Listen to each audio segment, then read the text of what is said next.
I used to have a purpose. Every night, I'd patrol the warehouse. Back and forth, back and forth. My paws knew every crack in the concrete, every loose board in the walls. My nose could detect the difference between the evening shift workers and strangers. My ears could catch the whisper of wind through broken windows, the scurry of rats in the dark corners, the distant hum of midnight trucks on the highway. I was good at my job. I was proud of my job. That night, I slept. The rain had been falling for hours, cold drops seeping through the roof, pooling in the corners where I usually paced. My arthritis was acting up, my joints stiff and aching. So I found a dry spot near the office door and curled up tight, nose tucked under my tail. Just slept. When morning came, he stood over me. His shadow fell across my face like a storm cloud. His boots were muddy, his clothes wrinkled. He'd been out all night. I could smell it on him. But his face was different, twisted into something I'd never seen before. The warehouse was empty. Not just quiet, empty. Hollow. The towers of boxes that used to line the walls, the pallets of goods that stretched from floor to ceiling, the inventory that was my world to protect. Gone. Stolen. "You worthless piece of garbage," he said. His voice was low, dangerous. "You let them take everything." I didn't understand. I wagged my tail, slowly, carefully, the way I always did when he seemed upset. I tried to show him I was still good, still his faithful guardian.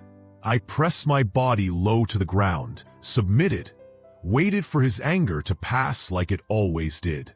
But it didn't pass. The stick came down hard across my back. I yelped. The sound echoed in the empty warehouse. I curled into myself, tried to make myself smaller, waited for the gentle voice that used to follow the anger, the rough pat on the head that meant the punishment was over. It never came. "You couldn't even bark," he screamed. "What good are you?" Another blow, this time across my ribs. I felt something crack. I tried to tell him, tried to whimper, to nuzzle his hand, to show him I was sorry for whatever I'd done wrong. But he kicked me away. His boot connected with my chest, sent me sprawling across the concrete. The beating went on, and on, and on. My legs, something inside them snapped. Not just bone, something deeper. Something that connected me to the ground, to movement, to the simple act of standing. When he finally stopped, I couldn't get up. I lay there, panting, bleeding, trying to understand what I'd done to deserve this. Trying to remember if I'd ever been this afraid of him before.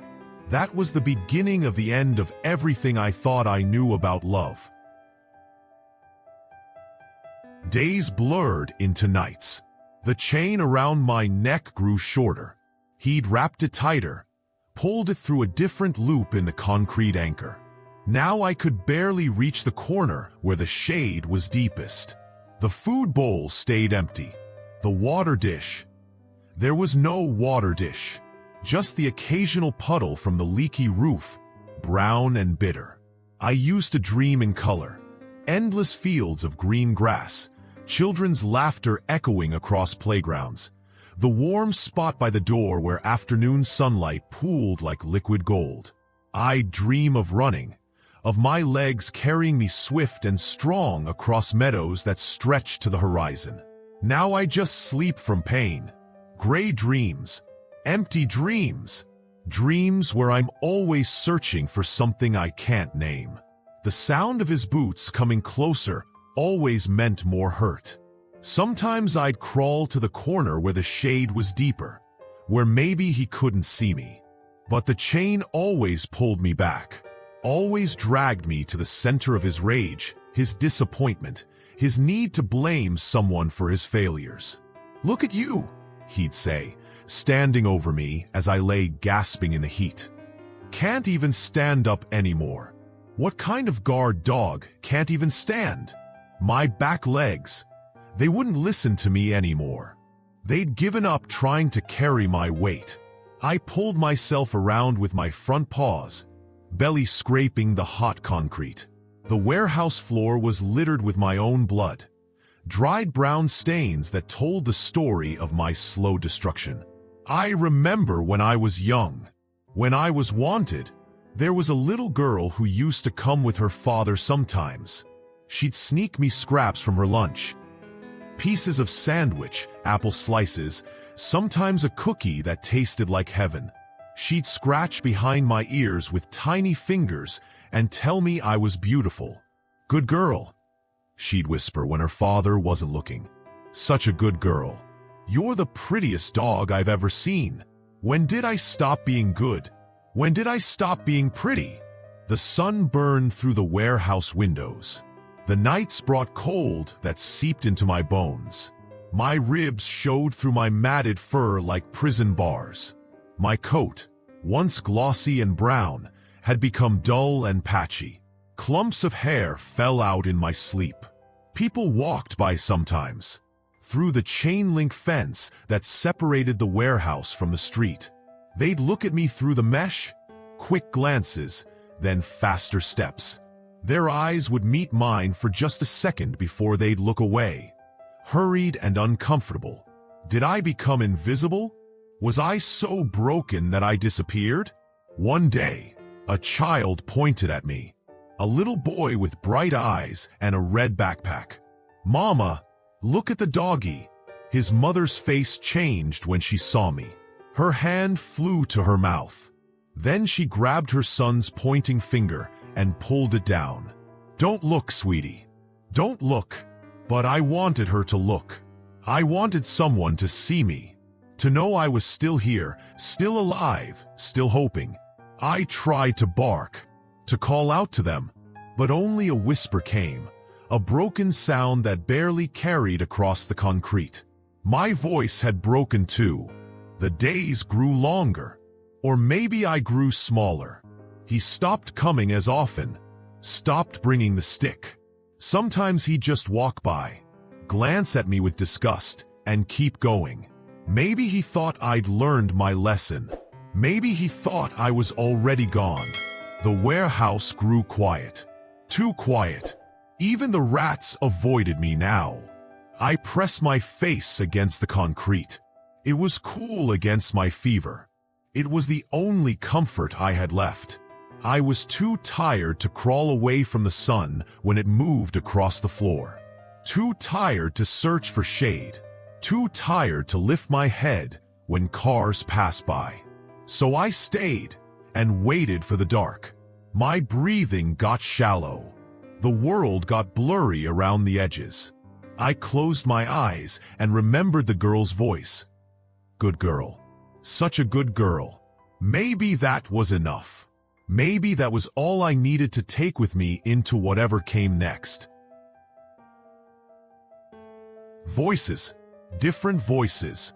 I kept my eyes closed. I didn't want to see more boots, more sticks, more disappointed faces looking down at me like I was something that had already died.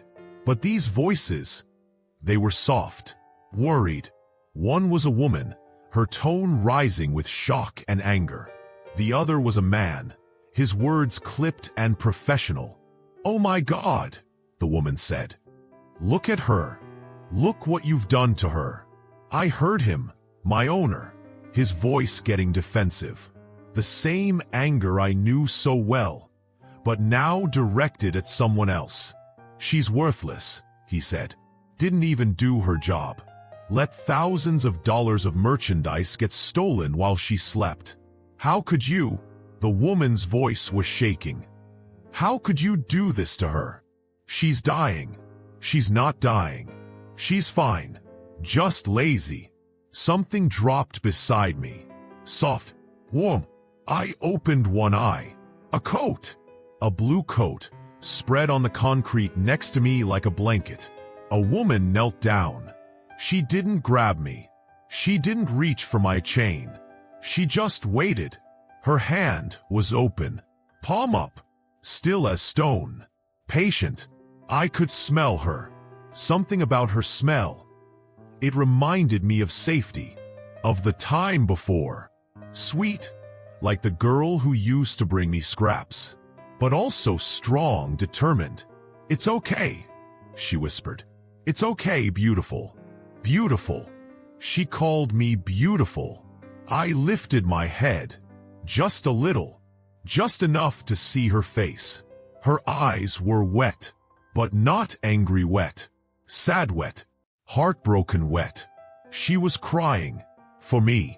When was the last time someone cried for me? The argument got louder behind her. Money. They were talking about money. About buying me. About taking me away. "She's not for sale," he said. "Everything's for sale," the man replied. "Name your price." "You don't understand. I'm not running a charity here." "Neither are we," the woman said, her voice getting stronger. "But we're not going to let her die. Away from here. Away from the chain. Away from the empty bowl and the burning concrete." I tried to crawl toward her hand. My legs wouldn't work. But I tried. She noticed. She scooted closer, careful not to make sudden movements. Close enough that I could touch her fingers with my nose. Warm, gentle, no sudden movements, no impatience. "I'm going to help you," she said. "I'm going to take you somewhere safe." Safe. I'd forgotten what that word meant. The argument continued. Price negotiations. Threats. He mentioned something about dog meat, about other buyers. The woman's face went pale. "Fine," she said. "Fine. We'll pay." She laid her other hand on the ground between us. An invitation. A bridge. I pressed my nose into her palm. It was soft. It was patient. It didn't pull away when I trembled. For the first time in months, I wagged my tail. Just a little wag. Just enough to say, "Yes, please, take me home." Money changed hands. Papers were signed. The chain was unlocked. For the first time in forever, I was free. She lifted me like I was made of glass. Not grabbed, not dragged, not hauled up by the scruff of my neck. Lifted. I'd forgotten arms could be gentle. I'd forgotten hands could heal instead of hurt. She wrapped me in the blue coat. It smelled like kindness, like hope, like a future I'd stopped believing in. The car was cool, quiet, no shouting, no chains. The seats were soft, softer than anything I'd felt in months. She'd laid towels down, made a bed for me in the back seat. She gave me water from a bottle, clean water, cool water. I drank until my stomach hurt from being full. "Easy, girl," she said. "Easy." There's more where that came from. More. There was going to be more. The hospital was bright. White walls, white coats, white light that didn't hurt my eyes. Full of people who moved slowly around me, who spoke in hushed voices like they were in church, like I was something precious. The first person to examine me was a man with gentle hands and sad eyes. He looked at my legs, my ribs, my matted coat. He spoke to the woman in words I didn't understand, but in a tone that said, "It's bad, but not hopeless." They gave me a name, Luna. "Like the moon," the doctor said. "Something beautiful that shines in the darkness." Luna. I was Luna. They bathed me. Warm water, gentle soap, careful hands working around my injuries. The water that ran off me was brown with dirt and blood. They had to change it 3 times before it ran clear. The surgery was a sleep deeper than pain. When I woke up, the hurt in my legs was different. Still there, but managed, contained. Metal pins held my bones together. Bandages kept everything in place. Your legs might never be perfect, the doctor told me, but they'll be stronger. You'll be able to walk again. Walk. I would walk. The recovery was slow. Physical therapy. Learning to trust my legs again. Learning to trust people again. The food came regularly. 3 times a day. Clean water in a bowl that was never empty.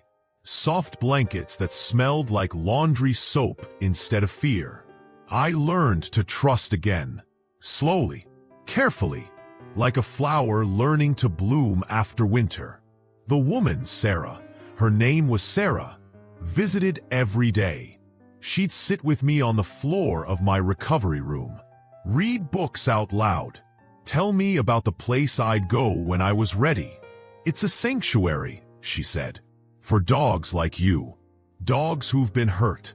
It's not perfect. You'll still be healing, but it's safe. And there are people there who understand, who know what it's like to be forgotten. Forgotten, but not anymore. Other dogs came and went. Some healed faster than me. Some were more broken. I watched them learn to play again, to trust again, to love again. I still flinch when someone moves too fast. I still remember the stick, the boots, the empty bowl. I still crawl low when I'm afraid, still shake when voices get too loud. But I also remember Sarah's hands, the blue coat, the word, beautiful. I'm not the same dog I was before. The scars remain. My legs will always be weak. I'll always limp a little. I'll always be a little afraid of sudden sounds, of raised voices, of disappointment. But I'm not broken anymore. I'm healing. Sometimes, when the sun hits the window just right in my new home, I dream in color again.